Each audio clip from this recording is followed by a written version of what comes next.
Réseau. Emmanuel Macron accueilli à l'aéroport par son homologue. Le président français Emmanuel Macron a foulé le sol bissau-guinéen cette nuit du 27 au 28 juillet après son séjour au Bénin. Tôt ce jeudi 28 juillet 2022, le président français se rendra au palais présidentiel où honneur militaire, séance photographique, signature du livre d'honneur et une rencontre en tête-à-tête avec les deux chefs d'État sont prévues. Les deux délégations tiendront plus tard une réunion bilatérale et le président français aura des réunions de travail avec les ministres des Affaires étrangères, Souzy Barbosa, de la Défense, Marciano Barbero, et des Finances, Ilidio Lierate.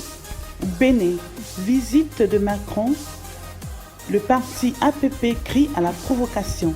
Ils étaient 4 essentiellement des organisations politiques, syndicales et celles de la société civile. Ministre du Bénin, l'Alliance pour la Patrie, la Confédération syndicale des travailleurs du Bénin, l'Union de la jeunesse communiste du Bénin et l'Organisation de défense des droits de l'homme et des peuples.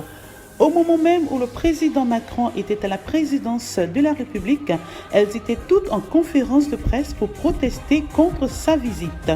Pour le Parti communiste du Bénin, la visite de Macron est une tournée d'inspection du maître Colombe dans son précaré. Elle a pour objet la consolidation des assises de la France coloniale contre les luttes du peuple béninois et des peuples d'Afrique pour leur indépendance et leur libération. L'Alliance pour la Patrie, la visite est une provocation. L'APP est notamment revenue dans son intervention sur les 11 composantes du pacte colonial qui maintiennent le Bénin dans une dépendance inacceptable, malgré l'indépendance nominale du 1er août 1960. Des accords rappellent l'APP destinés à garantir le pillage et l'exploitation de l'Afrique depuis l'époque de l'esclavage et qui perdurent jusqu'à présent. Enfin, l'Alliance pour la Patrie note que toute tentative de remise en cause de l'un quelconque de ces accords provoque la colère de la France qui est prête à les défendre, y compris par la guerre. Et c'est la raison de nombreuses guerres sur le continent, conclut l'APP. Afrique de l'Ouest, CEDEAO. Énergie hors réseau. Après le Nigeria, le projet ROJAP lance ses activités au Togo. La communauté économique des États d'Afrique d'Ouest, CEDEAO, déploie sa politique de développement des systèmes d'approvisionnement en électricité en réseau, notamment l'énergie solaire. C'est dans ce cadre que le projet régional d'accès à l'électricité hors réseau a lancé ses activités au Togo le lundi 26 juillet. Le lancement de ces activités s'est fait au cours d'un atelier présidé par le directeur de cabinet de la ministre déléguée auprès du président de la République, chargé de l'énergie et des mines, Banempo Bembertan.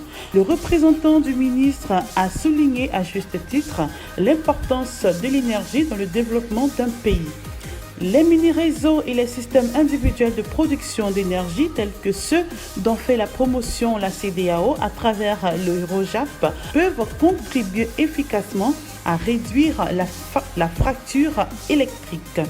L'atelier a permis de présenter la nouvelle structuration du projet ROJAP aux parties prenantes et les sensibiliser en vue de la mise en place du cadre politique au développement des technologies solaires et du marché des systèmes PV hors réseau au Togo, indique le communiqué de presse dont nous avons reçu copie.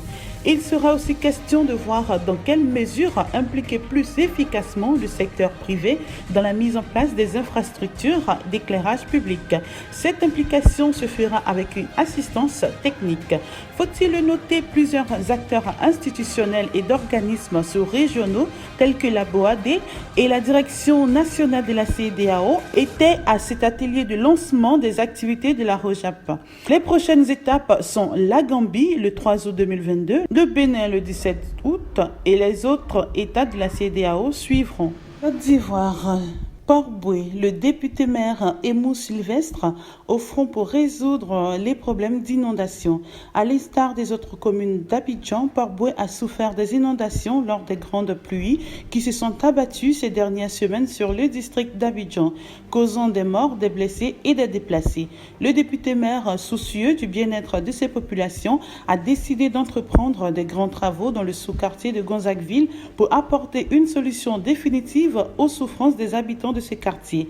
Ainsi, après une visite de terrain dans les zones inondées sur la route de Grand Bassam, les services techniques de la mairie ont entrepris des travaux de curage, d'évassement et des travaux de réalisation de canaux en terre pour assurer l'évacuation des eaux pluviales. Une initiative saluée par les populations de Benogosso et d'Angbo, Basile, qui vont pouvoir pousser un ouf de soulagement à la fin de ces travaux.